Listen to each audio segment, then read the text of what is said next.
Welcome back, students. Today we are going to learn about how much energy is stored in a capacitor when we charge a capacitor.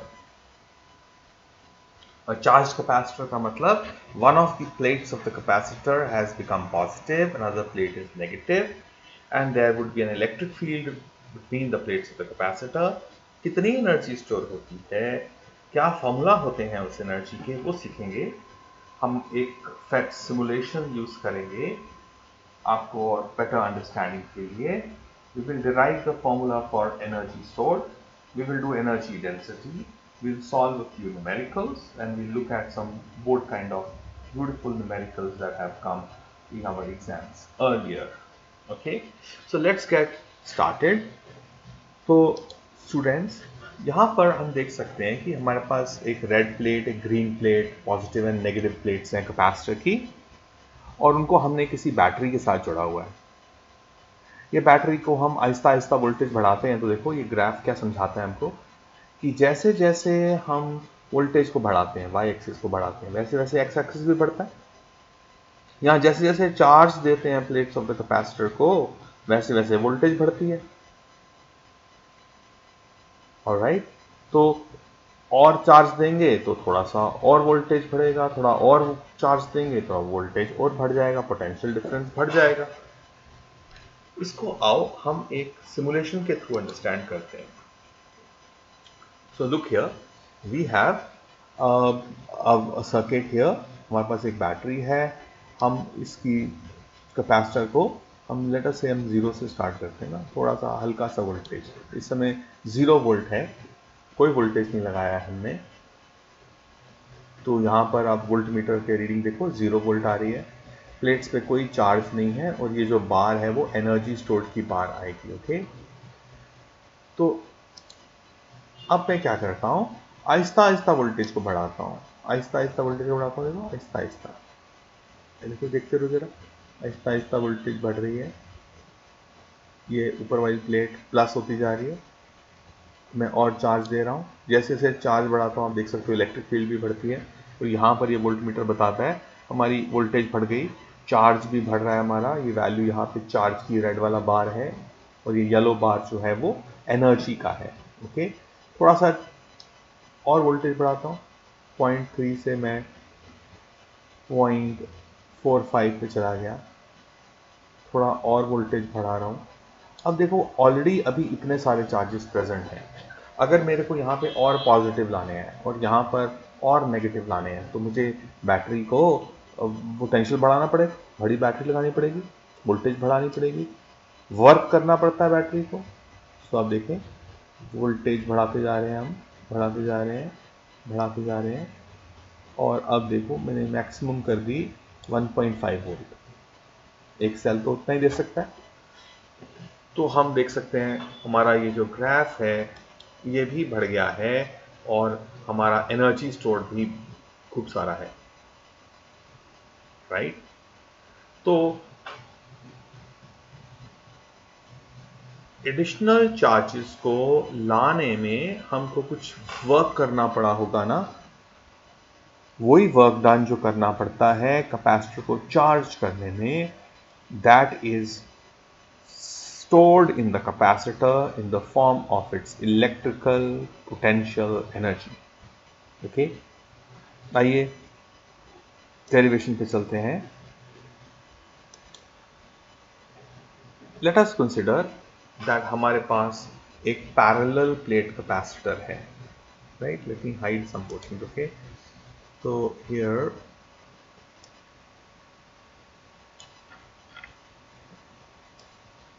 हमारे पास एक parallel plate capacitor है और उसमें दो plates हैं.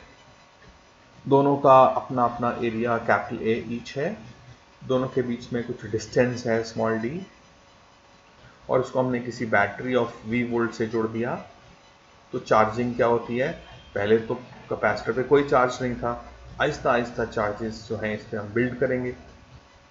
पहला इलेक्ट्रॉन यहाँ पे लाएंगे, फिर और इलेक्ट्रॉन्स लाएंगे और इलेक्ट्रॉन्स लाएंगे. इनके नेगेटिव चार्ज आने की वजह से क्या होगा, सामने की जो ये प्लेट है लेफ्ट वाली, इसके ऊपर इंड्यूस चार्जेस बनेंगे। इंड्यूस का मतलब जितने प्लस उतने ही माइनस। प्लस वाले तो यहाँ रुक जाएंगे प्लेट के, लेफ्ट प्लेट के इनर वाले फेस पे, और नेगेटिव चार्जेस जो है वो तो इन कनेक्टिंग वायर्स के through will be attracted towards the positive terminal of the battery. तो बैटरी के अंदर जो केमिकल एनर्जी होती है वो मेहनत करती है और वो इलेक्ट्रॉन्स को डिपॉजिट करती है on the right plate and remove करती है from the left plate. In this manner the capacitor की plates get charged and there is an electric field that is built up between the plates of the capacitor, whose direction is from the positive plate towards the negative plate as shown in by the blue vectors. The distance between the plates is small d. Now let us suppose पूरी voltage बनने से पहले Aahista Aahista step wise गए ना, जैसे हम यहाँ पर सिमुलेशन में थे, हमने क्या किया, हम बड़ी लो बहुत कम, अभी 2 ही हैं इलेक्ट्रॉन ऊपर, बस ऊपर प्लस 2 आ गए, आहिस्ता आहिस्ता बढ़ाते जा रहा हूँ, वर्क कर रहा हूँ, मेहनत कर रहा हूँ, राइट, एफर्ट लग रहा है, जोर लग रहा है, ट्रांसफर करने पड़ रहे हैं इलेक्ट्रॉन्स, ओके, तो हमको एफर्ट लग रहा है। लेट अस सपोज यहाँ तक पूरा चार्ज होना है इसमें, राइट, कैपेसिटर में, अभी लेट अस सपोज वो इस हालत में है, हाँ, लेट अस से it is in this state। इस समय वोल्टेज है 0.254 और चार्ज भी है इस समय कम, राइट, चार्ज भी कम है, 1.04 10⁻13 कूलम है, और जैसे जैसे वोल्टेज बढ़ाऊंगा तो अब देखो ये 4.66 इंटू 10⁻13 हो गया। तो हम स्लोली चार्ज को बिल्डअप करते हैं। सो लेट अस से किसी इनिशियल बीच की कभी किसी हालत में at any instant of time, अब इस समय let us say voltage is V dash. Capacitance equation बोलता है वोल्टेज क्या होती है, Q is equal to very charming, तो V डैश जो है वो equal to Q by C, फिर Q क्या है, is the charge on the plates at some instant of time. हम क्या करते हैं, दैट्स इक्वेशन नंबर 1, हम थोड़ा सा चार्ज और dq ट्रांसफर करते हैं, dq थोड़ा सा चार्ज और लेके आते हैं। तो थोड़ा सा चार्ज और लेके आते हैं तो हमको कुछ वर्क करना पड़ेगा। डेफिनेशन ऑफ पोटेंशियल क्या होती है, V dash is equal to work done per unit charge, cross multiply कर दो तो वर्क डन हो जाएगा V dash into dq, that's equation number 2। Now let us substitute equation number 1 in equation number 2, right? तो हम 1 को इधर 2 में डालते हैं, तो V डैश की वैल्यू को डाल रहा हूं बेसिकली मैं यहाँ पर घर में, तो क्या आएगा, dW will be equal to, dW means small work done to bring a small additional charge, this dq, इसको लाने में कितना वर्क करना पड़ा, that will be equal to Q by C into dq, that's equation number 3। But हम charge लाना कितना चाहते हैं, टोटल चार्ज हम कितना लाना चाहते हैं, टोटल चार्ज जो हम लाना चाहते हैं वो कैपिटल Q लाना चाहते हैं। कहाँ से, जब कुछ भी नहीं था, from Q equal to 0 to Q equal to capital Q। तो हमको क्या करना पड़ेगा, जब थोड़े का मालूम हो ज्यादा का ढूंढना हो तो integration. So let us integrate equation number 3 to get the total work done। So total work done W will be, capacitance तो कांस्टेंट होती है ना, पानी की टैंकी की कैपेसिटी 1000 लीटर की है तो 1000 लीटर ही रहती है, चाहे उसमें पानी हो या नहीं हो। वैसे ही कोई भी कैपेसिटर की जो कैपेसिटी है वो C रहती है, चाहे उसमें चार्ज हो या ना हो। तो 1 बाय C इंटीग्रेशन कर रहे हैं हम Q dq from 0 to capital Q dq का इंटीग्रल क्या होगा, Q square by 2 from lower limit 0 to upper limit Q, upper limit minus lower limit, so I'll get half of Q square by C, or I can say work done to charge the capacitor from 0 to Q is equal to Q square by 2C, to C is not a C to C, okay, work done is 2C, Q square by 2C, and हमने पढ़ा that work done क्या चीज होती है, work done, जो हमने किया, मेहनत की, वो कहाँ गया वर्क हमारा? वो स्टोर हो गया कैपेसिटर में इन the form of its potential energy. So potential energy U is equal to work done is equal to Q square by 2C. That's my equation number A. Units of course SI are Joule. ये formula कब मैं use करूंगा? जब मुझे पता हो कि capacitor की कैपेसिटी कितनी है और उस पर कितना चार्ज आया है. तो ये फॉर्मूला यूज करके मैं कितनी एनर्जी स्टोर हुई है वो ढूंढ सकता हूं. हम 3 फॉर्मूला या 2 फॉर्मूला और निकाल सकते हैं, राइट? क्या जानते हैं हम? Capacitance equation Q is equal to, very charming, Q is equal to Vc. Equation number 4, let us put 4 in A. तो क्या होगा? U will be equal to Q square की जगह मैं लिखूंगा V square C square by 2C. एक C वाला C, एक C से कैंसिल, क्या बचा? Half of C V square. That's equation number B. And this equation you will use in case you are given a capacitor है 6 microfarad का, 200 volt के साथ जोड़ दिया, बताओ कितनी एनर्जी स्टोर है? तो हम C और V मालूम है, तो we'll use equation number B.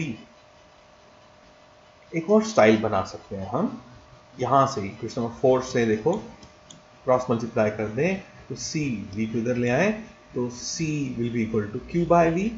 That's equation number 5. Let us put again 5 in equation number A.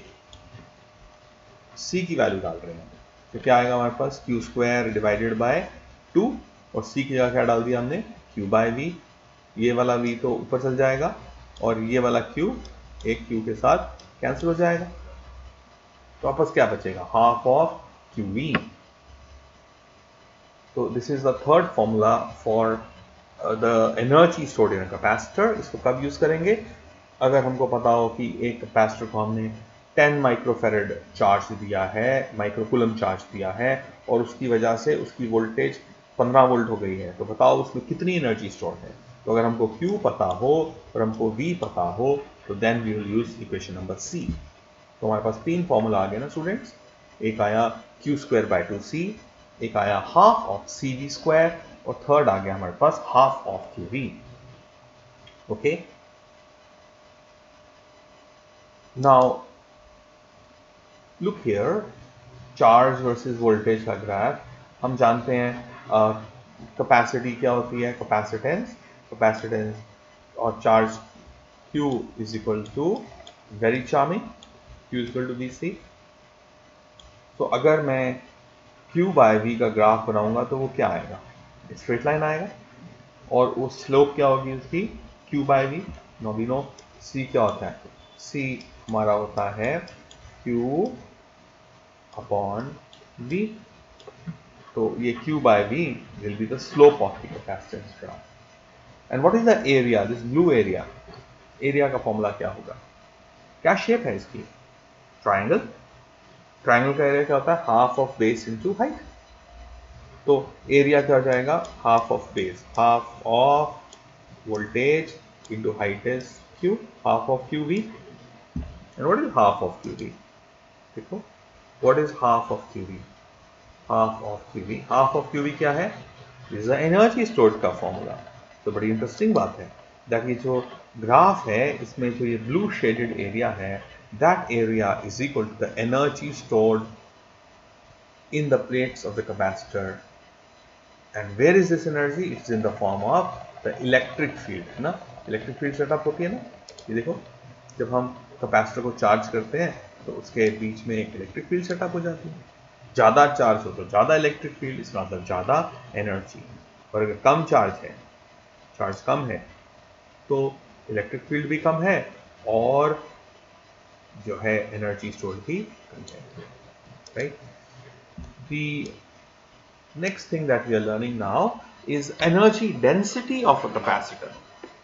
Energy density क्या होती है कैपेसिटर की? एनर्जी डेंसिटी का मतलब होता है the energy stored per unit volume.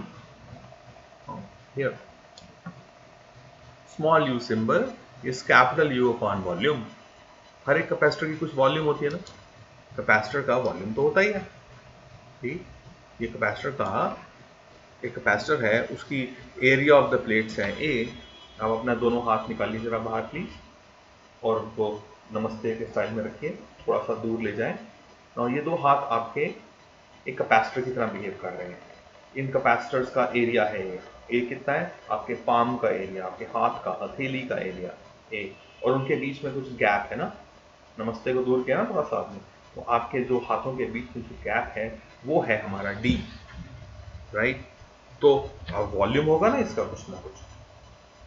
तो हम जानना चाहते हैं कि एनर्जी स्टोर्ड पर यूनिट वॉल्यूम क्या होता है। यूनिट्स क्या हो जाएंगी, एनर्जी की जूल और वॉल्यूम का मीटर क्यूब। तो energy density small you symbol, उसकी यूनिट्स हो जाएंगी जूल पर क्यूबिक मीटर। हम क्यों समझना चाहते हैं ये, आफ्टर ऑल बच्चों हम चाहते हैं कि हमारा कैपेसिटर का साइज छोटा हो लेकिन एनर्जी ज्यादा स्टोर करे। देखन में छोटा लगे घाव करे गंभीर, छोटे छोटे कैपेसिटर्स हो लेकिन काम खूब करें, खूब एनर्जी स्टोर करें, एफिशिएंट हो जाएंगे वो फिर स्पेस वाइज। सो हम जानना चाहते हैं what is the formula for energy density of a capacitor. So energy density अगर हमको कॉन्सेप्ट समझ आ गया कि it is the energy per unit volume, then life becomes easy. That's my question number 1। Energy का फॉर्मूला हमने पढ़ा आपके साथ, one of the formula is half of CV square. That's equation number 2. What is the volume of the capacitor? Area of the plates into D, right? तो volume तो हो गया A into D. This is like a जूते का डब्बा, तो parallel side, बीच में gap, तो वॉल्यूम होता है जूते के डब्बे का कुछ ना कुछ, वैसे ही कैपेसिटर का भी वॉल्यूम है A into D. Let us put equation number 2 and 3 in 1. तो एनर्जी की तरह ऊपर लिख दिया मैंने half of C V square, और वॉल्यूम की जगह लिख दिया मैंने A D. That's equation number 4। ठीक है बच्चों, अब देखो थोड़ा और मॉडिफाई करेंगे, एक अच्छे स्टाइल में लाएंगे इसको। कैपेसिटेंस का, parallel plate capacitor with air between the plates का फॉर्मूला होता है epsilon naught A by D, permittivity of free space into area of the plates into the divided by the distance between the plates. Let me put 5 in 4. I will get half की जगह half, c की जगह मैं लिख दिया epsilon naught a by d, b square by d, और नीचे एक एरिया भी है, एक एरिया के साथ कैंसिल हो गया। ओके, नीचे है d स्क्वायर, ऊपर है v square, so I can write half of epsilon naught v by d का स्क्वायर। That's question number 6। सही है। अब हमने आपके साथ रिलेशन पढ़ा था ना, what is the relation between electric field and potential gradient, E is equal to minus dV by dr।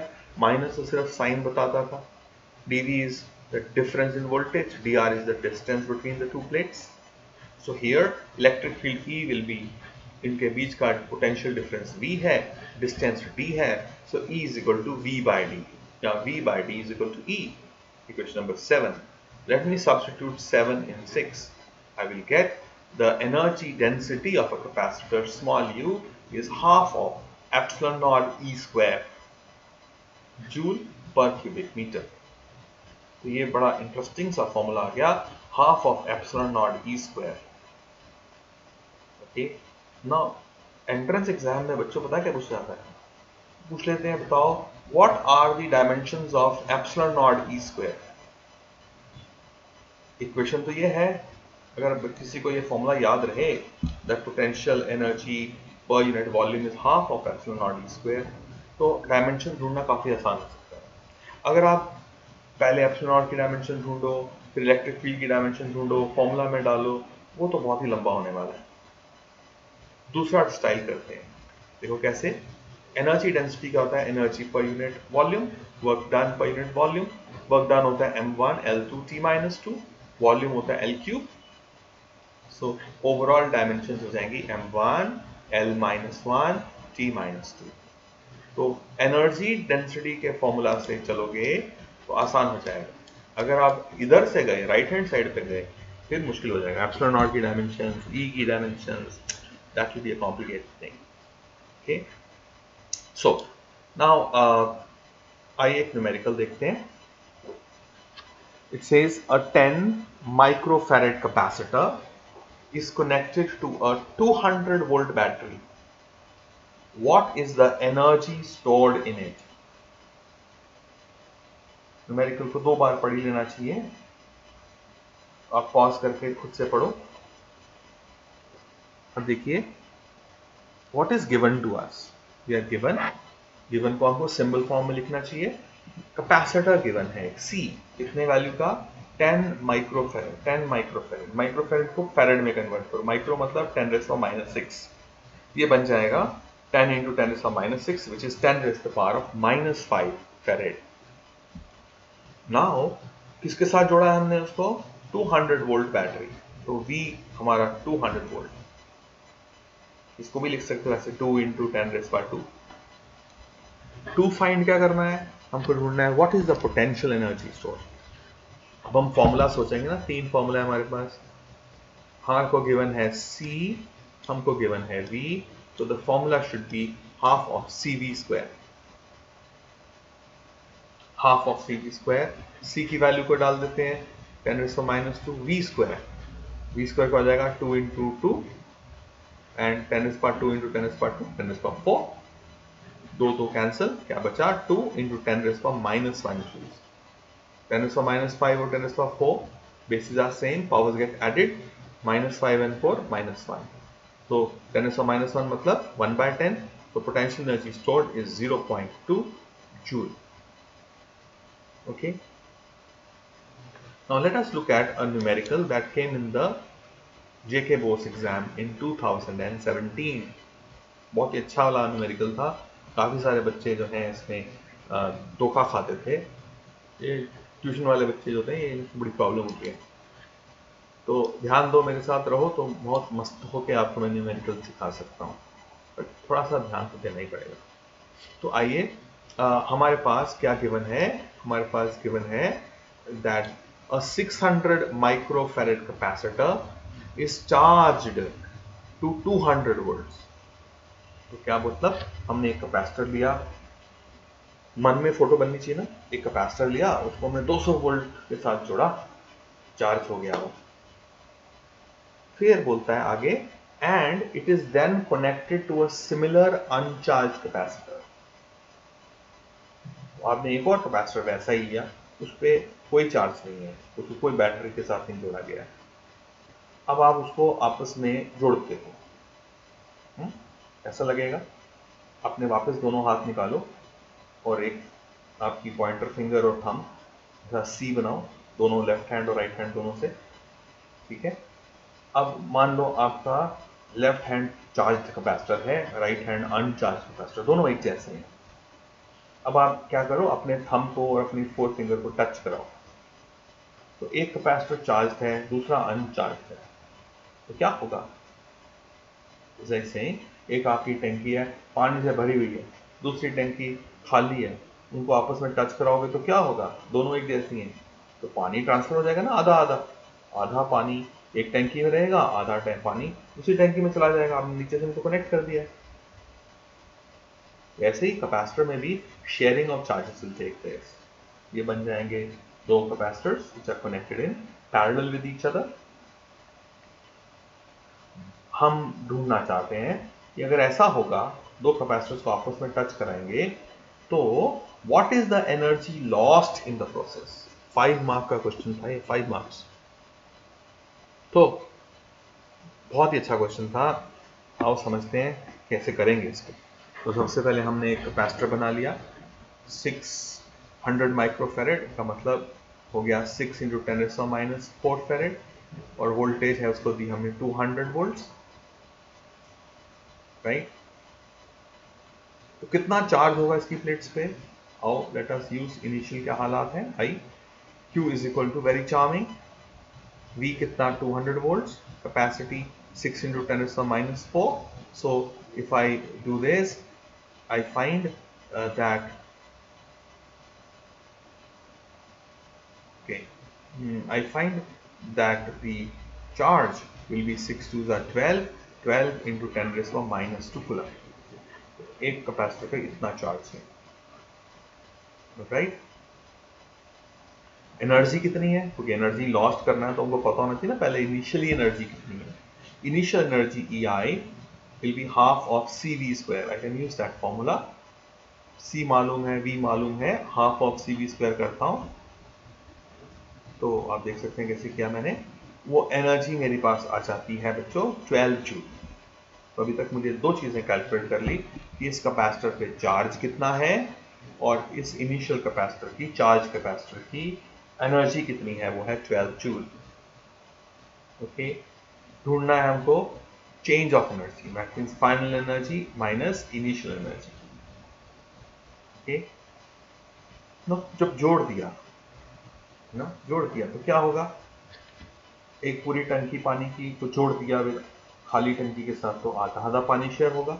Charge can neither be created nor be destroyed, तो चार्ज ट्रांसफर हो जाएगा। दोनों की कैपेसिटी सेम है, लेकिन अब नया चार्ज जिन पे आएगा Q dash, that will be आधा आधा, Q/2 एंड Q/2।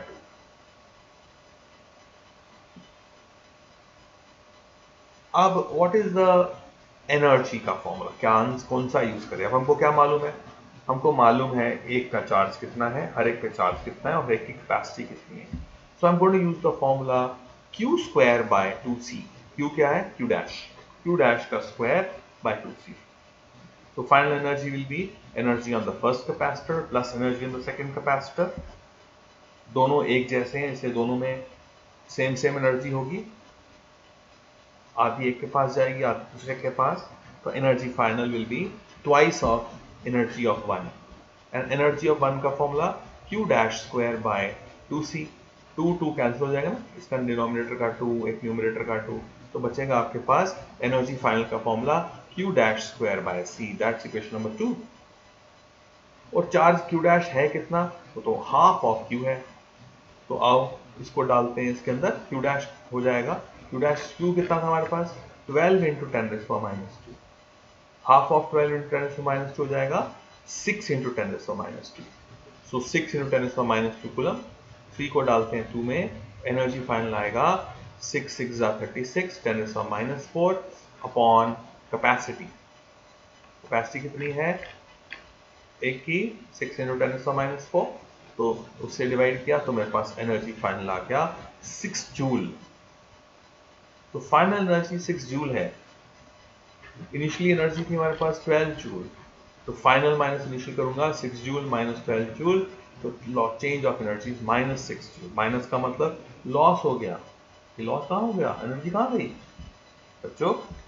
अगर हम एक चार्ज कैपेसिटर को एक अनचार्ज कैपेसिटर के साथ जैसे ही ज्वाइन करते हैं ना, वहां पे स्पार्क निकलता है, आवाजें भी आती हैं, एक स्पार्क भी निकलता है, तो वो जो एनर्जी लॉस हो जाती है वहां पे, जैसे दो तारे जुड़ जाए तो स्पार्क्स आते हैं ना, वैसे ही स्पार्क आता है।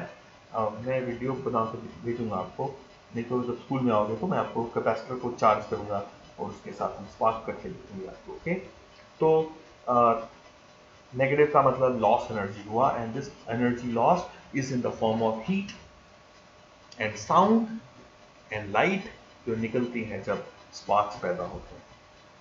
ओके, तो आप एक बार फिर इसको वीडियो को रिवाइंड करके इस पार्ट को देख सकते हैं, अंडरस्टैंड करें डीपली इसको, बिकॉज बोर्ड में न्यूमेरिकल रिपीट भी होते हैं, इसलिए हमको अच्छे से आना ही चाहिए प्रीवियस ईयर के numericals. Okay, so thank you very much for today to this session on physics made super easy.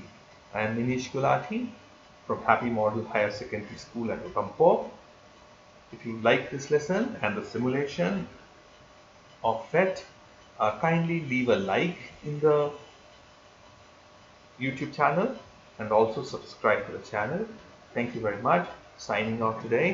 Bye bye to you all. Have a happy life and stay safe.